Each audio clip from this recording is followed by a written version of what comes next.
Welcome to the Law in the Streets, ladies and gentlemen. Today we are dealing with law career applications. So we have had a session with Black Law Association student chapter for the University of Limpopo on law career apps. It was open for almost each and every candidate, not candidate attorney, but candidate from each and every university.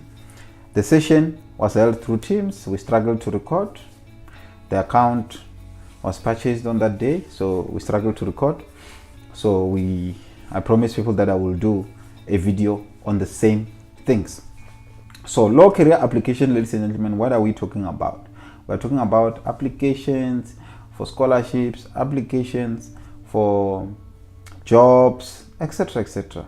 So let us look at the things that we're going to cover now. We're going to cover cover letters, items in a CV, sending your application, dealing with interviews insofar as attendance and preparation are concerned, and dealing with the work environment. Let us look at cover letters firstly. In the context of job applications, what is a cover letter? A cover letter is a piece of persuasive writing explaining to the employer the following: what the application is for, your skills and credentials, why you are a great candidate for the position, and an indication that you await a response from the person you are sending your application to. Note, however, that you must never tell a story of how desperate you are for the job. Why? Because how many jobs are you going to be desperate for? So you must never sound forcing the employer to get back to you.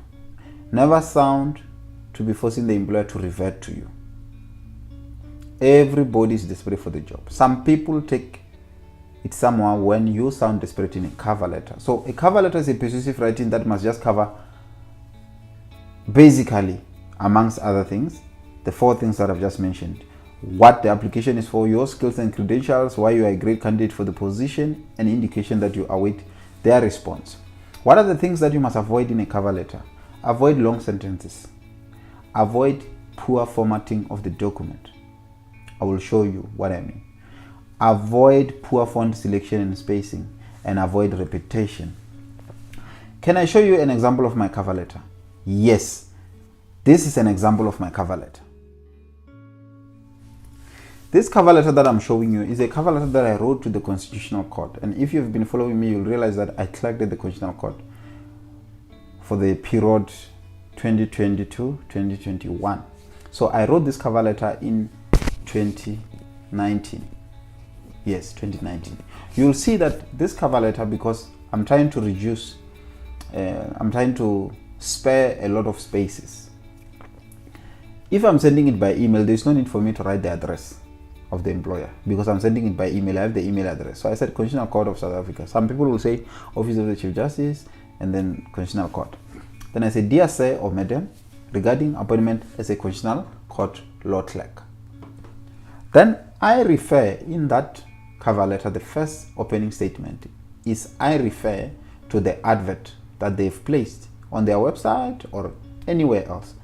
Remember, most of the applications in the law profession, you will be sending them without an invitation, because you are looking for a space to be a candidate legal practitioner, a space, whatever thing that you will want. But here I said, in response to the recent advertisement on the Constitutional Court website of the position of a law clerk, I would like to put my name forward for the said position, full stop. I'm eager to build and advance a professional career with the highest court of the Republic, where I will grow, learn, and achieve. My background competencies perfectly align with their requirements, full stop. Then I'm jumping to another paragraph. Some people prefer numbering, it's fine also, but I didn't number, because if I number, that means I must have a paragraph for saying the above refers, I do a space again, I have all those kind of things. Then I say, I'm an LLB degree graduate from the University of Venda, as enrolled from 2014 to 2017, full stop. Due to my academic achievement and leadership qualities, I was awarded the Abbey Bailey Travel Scholarship to explore and present topics in Ethiopia, African Union, London Parliament, and Scottish Parliament, representing Limpopo with other buzzers from other provinces, full stop. I have served as a School of Law chairperson as from 2016 to 2017. These are credentials, ladies and gentlemen. I've also been a tutor for public law modules such as human rights law, constitutional law, and administrative law since 2015 up to 2017. You see why I am mentioning that I've been a tutor of those modules? Because the Constitutional Court, as much as the jurisdiction is wide, but most importantly, that court was established to deal with constitutional matters, and majority of the matters in the Constitutional Court concern administrative law, public law litigation. That's why I put those kind of modules there, to attract the person that will be reading my cover letter. And then I say, I've also rendered community-based services by tutoring English history in high schools situated at disadvantaged communities. The Constitutional Court is mostly concerned with empowering people who want to empower others, empowering also people and balancing those people who are exposed to things and those people who are not exposed to things. So if I put a statement that I do community, I believe in giving to the community, I believe in community service, I've done things like those, etc., etc., the court or someone who's reading my application will be able to see that, well, whatever we're going to give this person is going to give a lot of people, is going to give back to a lot of people. That is the purpose of that statement. You must have a plan. You must have a purpose why you're putting each and every statement. What is the purpose of that statement? Then I come to the issue of knowledge. Then I possess adequate knowledge of legal theories and principles. Full stop. Working at the Constitutional Court will serve as a remarkable experience that will sharpen my set of personal values rooted in integrity, excellence, and teamwork. You know that when you are clerks, you are more than one. You are working with other people. So immediately I mentioned that teamwork, something. So this cover letter is relevant for the job that I'm applying for.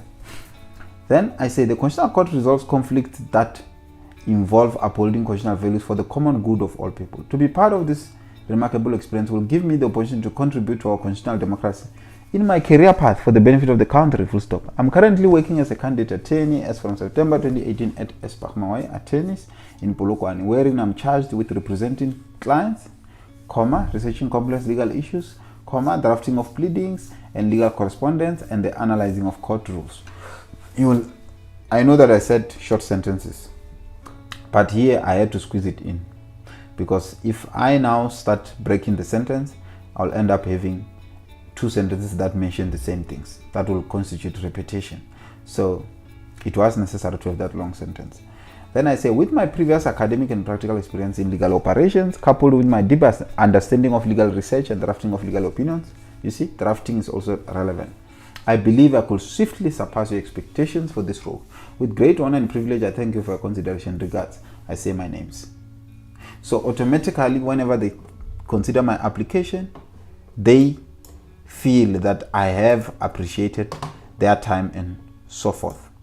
So that's basically what you should do in a cover letter. Try to narrow it down to the relevant employer. I know that many people send one cover letter to 5 different companies. That is wrong. Let's not be lazy. Go to the website of the company, check what the company deals with, do each and every specific cover letter for that company if you are serious about your job applications. Because some of the cover letters, they talk about other things that don't relate to the person you're applying the job for, you know. Where you're applying this kind of a job, you send an application that is about this kind of a job. It's something else. I have had counsel that will send me a brief, a profile, a request for a brief, and call me other law firm. Automatically I get so, so amazed. You just forwarding things to people, not even addressing it to them. If you want send it to X, all of us, we must be X. So those kind of things. Don't be lazy.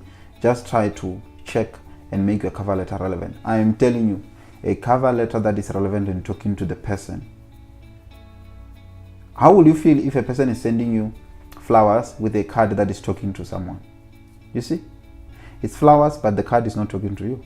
So that is what we're saying. Many of you send cover letters that they are meant for this company, but they are now sent to 5 companies.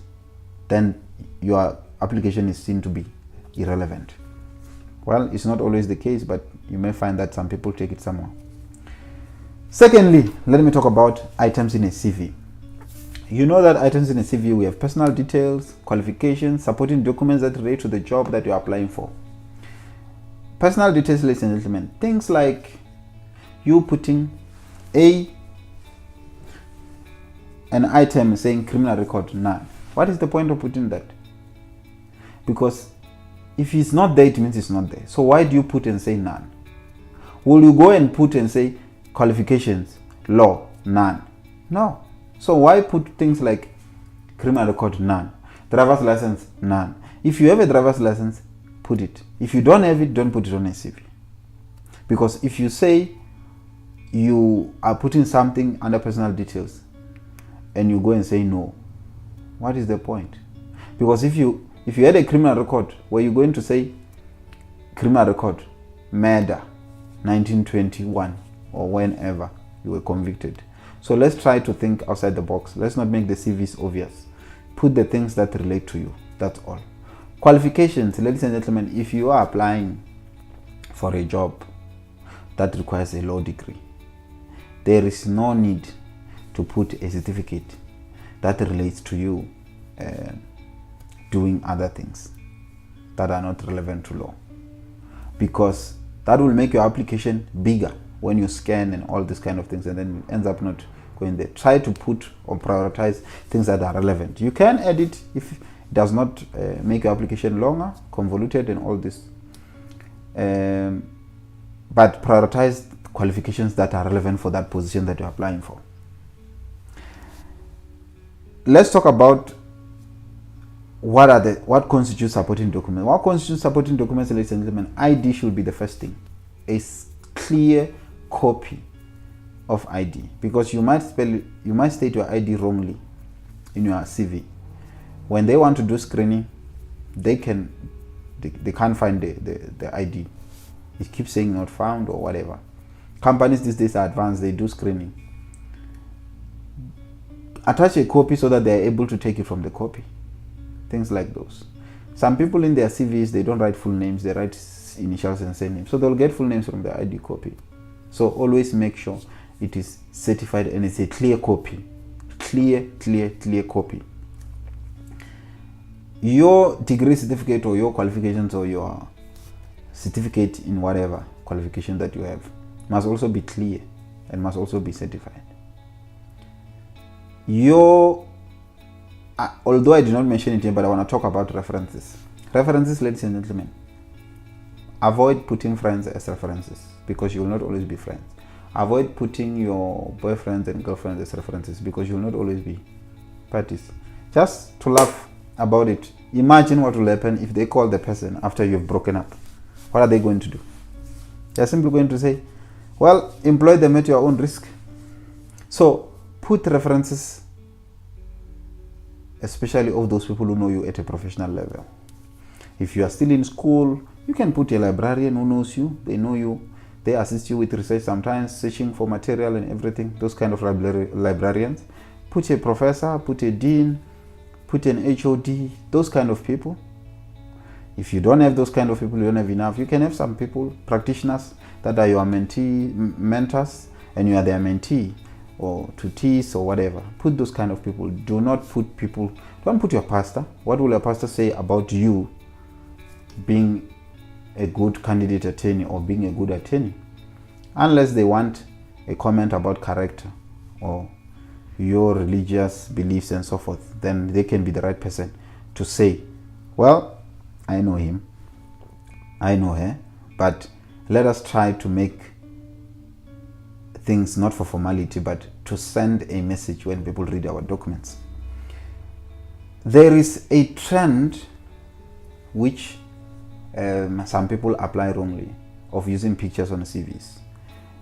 You know that people have a weakness, I don't have a picture on my CV, because I believe that a person should focus on my documents and they will see me when I come to them.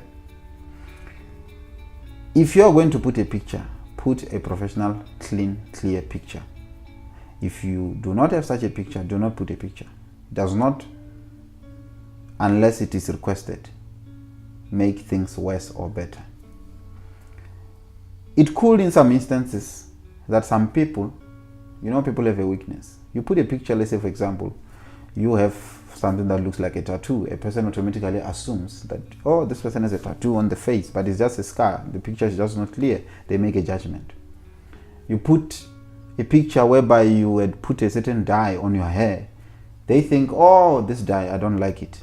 You know, it leaves room for a lot of things. You put a picture, you are on, weaves, they've had a problem or they've had a bad experience with someone who was working with them, who was in love with weaves, then they think you are also that person.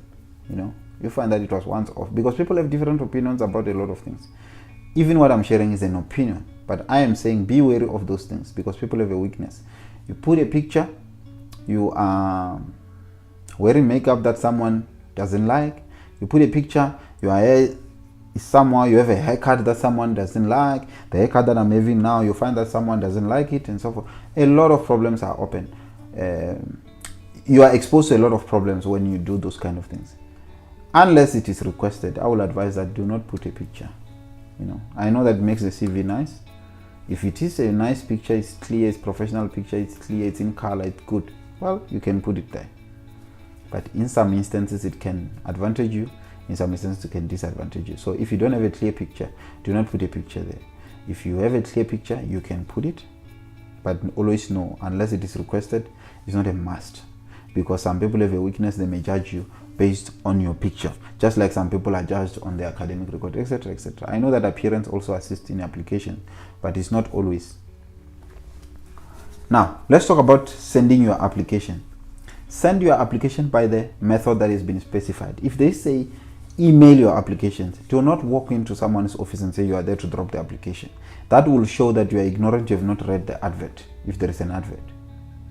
It will show that you have not read the advert. And if you are walking into law firms, ladies and gentlemen, never ask to see people you have no appointment with, because people take a serious offense when their time is interrupted, especially because they are busy there, they are making money, they are chasing time, they are trying to finish up stuff, and you go to reception. If the reception refuses to call the person, you will think, they are somehow and so forth. But never ask to see people that you have no appointment with. So if there is a job application, there is an advert, send the application in the manner that has been specified. If there is an advert, you're just sending an application so that they have it, email it, call them, find out, is this your email address? Can I send my CV here? And so forth and so forth. And you send a proper email. I will show you now what are good emails. And then you take it from there. Do not walk into someone's office and say you want to see someone. It's not right.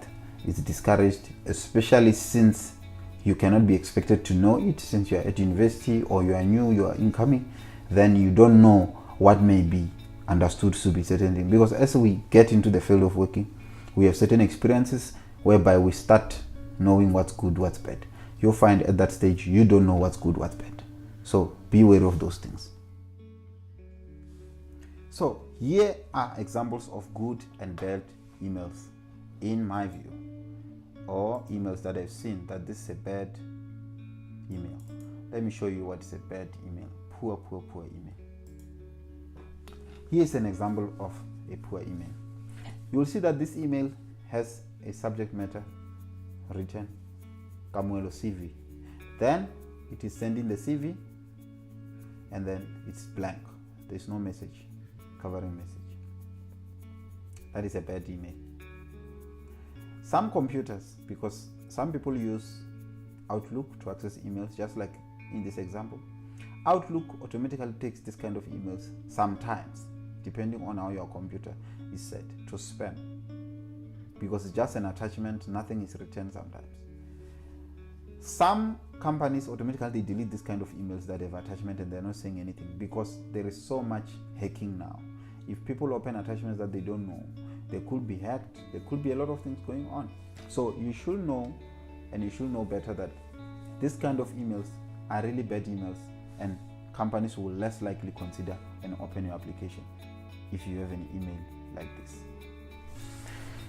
Then the other example that I want to show you is an example of a good email, or fairly good email. This is the email that I'm talking about. You'll see that the email has a subject matter. It says application for the position of a candidate legal practitioner. Then it says, good day, kindly find attached here with the application for the position of a candidate legal practitioner, which includes 1. Cover letter, 2. Curriculum vitae and supporting documents, 3. Academic transcript or record. I trust the above is in order. You can add whatever you want, but at least when a person opens the email, it talks to them, it tells them what is attached and everything. Obviously in this example I did not attach anything, but you will put the attachments and name them accordingly. Don't just put an attachment that says scan 1 2 3 4 5. Don't put those kind of things. A person has to figure out what could be this scan. Some people do not even bother, they just delete the email. So put documents properly named. Don't be lazy to name them. Name the documents and attach them properly. Ensure that the documents are opening, because if you send an application like at the Constitutional Court, they can't be calling you asking you, can you send us a properly scanned one? This one is not opening. Ensure that your documents are in PDF, then they safely open. Never send documents in Word. Never send the documents in RTF. Send documents as PDF. Save them as PDF from the computer, the ones that can be saved. Those that can be scanned, scan them to your email or wherever and go and save them. The scan must be clear scanner. So this is an example of a good email. Let's talk about dealing with interviews. Preparation. This is very important. I have many people who call me and say, I'm going for an interview at this company. What questions do they ask? How? Really? That's not important. What is important? And when I ask them, did you check the website? No. Did you check the address? No. Have you spoken with people that have worked there before? No. So it's very much important that when you prepare, you do a background check on the employer through the website. You speak with people that have worked there. You check the address of the company as well to see where the company is and the area where it is. Do not prepare unknown interview questions, especially in the law profession, because you never know whether they're going to ask you about law stuff, or they're going to ask you about personal stuff, or they're going to ask you about your both of the two things that I've just mentioned. So do not prepare unknown interview questions. Prepare yourself. Rather, prepare to explain yourself. Practice explaining yourself better. Revisit the content. When I say content, I mean the content that you learn throughout a degree in line with the duties and functions of the work that you are interviewing for. If you are going to work in a road accident fund firm, you must find out what legislation governs RAF. Have there been any amendments? What are the trending issues pertaining to RAF? How do we institute proceedings in RAF? And how do we get to complete the claim through RAF? For an example, if you are in a conveyancing firm, you need to know, where do we register the deeds? Which legislation governs the registration of deeds? And what is the process of deeds registration? You need to know those basics, not to know the most impossible things. For example, a candidate that sought to be appointed as a judge that went for interview at a tribunal attended the JC interview without having read a report that concerned that tribunal. When they were asked about, did you attempt to find the report, the answer was found to be not satisfactory. You could see from the eyes of the people who were asking. So those kind of the things, even if you think you have went an extra mile, it may be found to be not enough. So try to do more than what you think will be enough. If, as I have explained, if you are attending an interview at a RAF firm, you must always check the issues pertaining to RAF. If there is a matter pending at court between RAF and its panel of attorneys, do you know anything about it? All those kind of things. The other thing which is most important is the dressing. Always dress formally and wear a jacket on top. When you appear before people, whether in court or anywhere else, always wear a jacket on top. A jacket is very much important. Some people ask, okay, dressing formally, what it is? Guys, purely white shirt, if you have one, or just a clear shirt, with a jacket, with a tie, properly buttoned, properly dressed. The shoes must be neat. You cannot get there with dusty shoes and everything. You are messed up. You don't look so organized. So those are the kind of things we're talking about. Look neat. That's the least you can do. Obviously, they're going to send you an email inviting you for an interview. The first thing you must do is to acknowledge receipt. Do you acknowledge receipt? No, you don't acknowledge, because you have no idea or you don't check your emails. If you send applications, always check your emails. And now you know that we are in the era of load shedding. So basically, you will have network problems sometimes. So please always try to check your emails. The other important thing that you must note is to arrive early at an interview. Many people have been hearing this. We have been hearing this all the time. Arriving early at an interview is good for you, ladies and gentlemen. You are able to, when you get to the reception area, please greet everyone. When you get anywhere in the premises of the company or such institution, greet everybody that you come across. Ask when necessary.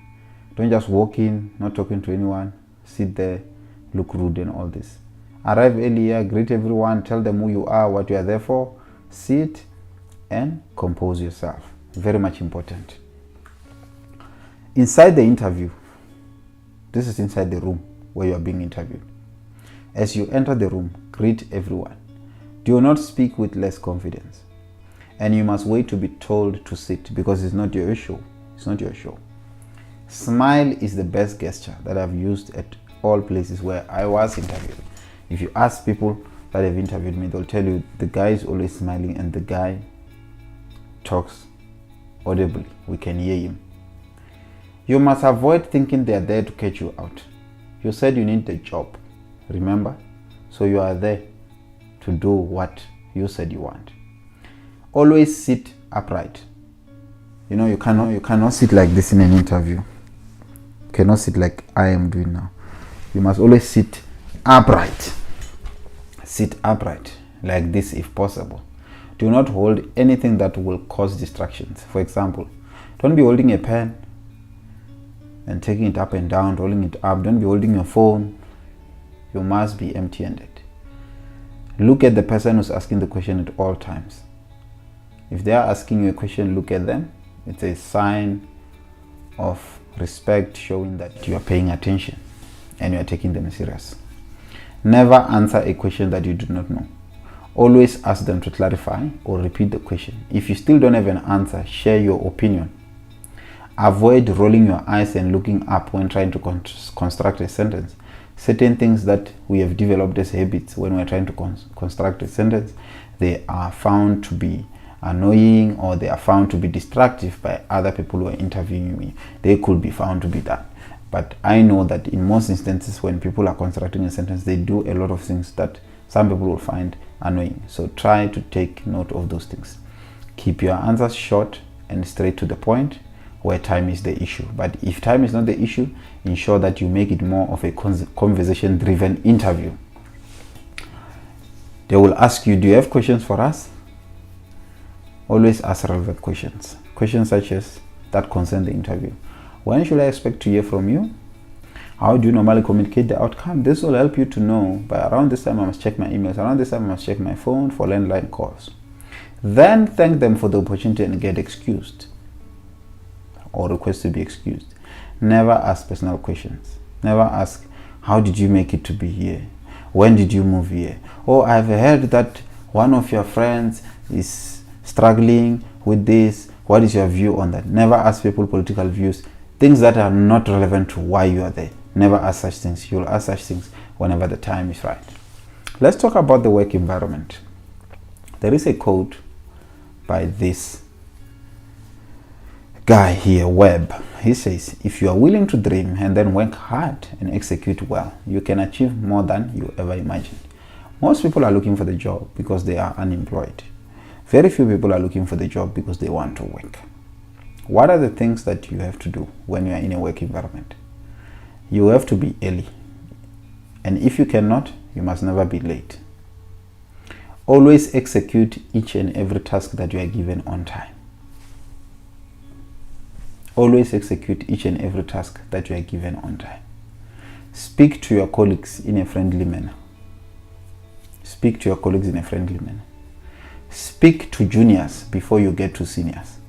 And only go to seniors if juniors are unable to help. Sometimes juniors will direct you to do that. Because it's work politics, sometimes when you bypass certain people and go up there, you are seen somehow by your colleagues, and you will know that if you've been at a competitive work environment. Never do what you will not want someone to do if you were the employer. It's a workspace, so you must only work. What are the things that you must not do? Basically, I know that I've mentioned things that you must not do there, but what are the things that you must not do? Avoid cell phone distractions. You may think people are not watching you. People are watching you. Being on TikTok when you're during working hours, doing your TikTok content, doing your YouTube content and all these kind of things when you're at work. They are watching you and they will make an opinion about you and make a judgment without giving you an opportunity to express yourself regarding that. So avoid those kind of things. Avoid being poorly dressed, because we are judged by our appearance. We don't dress so that we feel in a certain way. We dress so that we are seen in a certain way. That's what it's about in the workspace. Avoid eating during working hours. Avoid leaving office without anyone's knowledge, especially at work environments where when you leave, you must either inform your colleague or inform your receptionist or inform your leader, your team leader, and so forth. And avoid doing noisy distractions, causing unnecessary noise. And avoid discussing salaries with fellow colleagues. Salaries are very much confidential and secretive. Reason for that is people are paid based on what they have earned with their performance. So getting to discuss people's salaries is not something that you should consider doing. When I was having a session with Black Lawyers Association Student Chapter, University of Limpopo, and everyone else who joined, they talked about tattoos. They said, do tattoos make you appear bad and all that? Remember, when you're called at an interview space, it's not about the tattoos. So if you have tattoos at a place that can be covered with your dressing, please do cover them, no matter how obsessed you are with the tattoo. Why do we do that? Because there are people who may like them, there are people who may not like them. Since we don't know whether people will like or not like them, it's better to cover them. Obviously, many people at the space of work, they don't have tattoos that are all over, like people who are just doing music, you know, in USA and all these kind of things. So this kind of tattoos that are anywhere else or whatever that can be covered, try to cover them so that people don't develop a certain opinion about you, because we are different as people. Let's not try to force people to see things in a certain way, because at some point it may be used against us. Some people also talked about hair, how the hair should be. I don't really worry much about that, but try to make everything look neat. That's all that matters, because we can never tell you what is the rule. Neatness, professionalism, that's all that matters. There are people that attend interviews not properly dressed. Some people will interview you, some people will not interview you. So try to at least cover a substantial part of your body. For example, you are attending an interview with people who believe that women must dress in a certain way, you know, men must dress in a certain way and all that, and you dress in a way that automatically everyone else will not appreciate that kind of dressing. You know, you wear a vest, you don't wear a jacket and all this kind of things. Those things are just logically, we know, you know, you can't be like that at a professional space. If you're wearing a shirt, please button it to the top, wear a tie.